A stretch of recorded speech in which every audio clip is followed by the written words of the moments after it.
महाराष्ट्र आवाज न्यूज। नाकाबंदीत उघडकीस आली गुटखा तस्करी, कंटेनरसह 35 लाखांहून अधिकचा मुद्देमाल जप्त।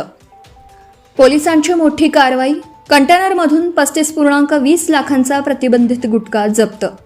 गुजरातमधील सुरत येथून आंध्र प्रदेशातील विजयवाडाकडे कंटेनरमधून प्रतिबंधित सुगंधी तंबाखू व गुटख्याची अवैध वाहतूक केली जात असल्याची गोपनीय माहिती मिळाल्यानंतर नवापूर पोलिसांनी महामार्गावर सापळा रचून मोठी कारवाई केली। या कारवाईत सुमारे 5,20,000 रुपये किमतीचा प्रतिबंधित गुटखा व सुगंधी तंबाखू तसेच 30 लाख रुपये किमतीचे कंटेनर असा एकूण 35,20,000 रुपयांचा मुद्देमाल जप्त करण्यात आला।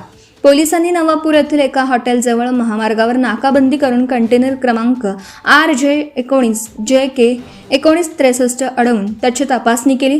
तपासणी दरम्यान विविध साहित्याच्या पार्सल खाली लपवून ठेवलेला प्रतिबंधित तंबाखूचा साठा आढळून आला। यामध्ये 2,20,000 रुपये किमतीचे मेजबान जाफरान जर्दा तंबाखूचे 500 मोठे पॅकेट तसेच 3 लाख रुपये किमतीचे सुगंधी तंबाखूची 30 मोठी गोल्डन रंगाचे पॅकेट जप्त करण्यात आले। यासह कंटेनर जप्त करून एकूण 35,20,000 रुपयांचा मुद्देमाल पोलिसांनी ताब्यात घेतला। या प्रकरणी कंटेनर चालक कायमदीन खान सुलतान खान वय वर्ष 22 राहणार शामपुरा जिल्हा बारमेर राजस्थान याच्या विरुद्ध नवापूर पोलीस ठाण्यात गुन्हा दाखल करण्यात आला असून पुढील तपास पोलीस उपनिरीक्षक अभिजित अहिरे करीत आहेत।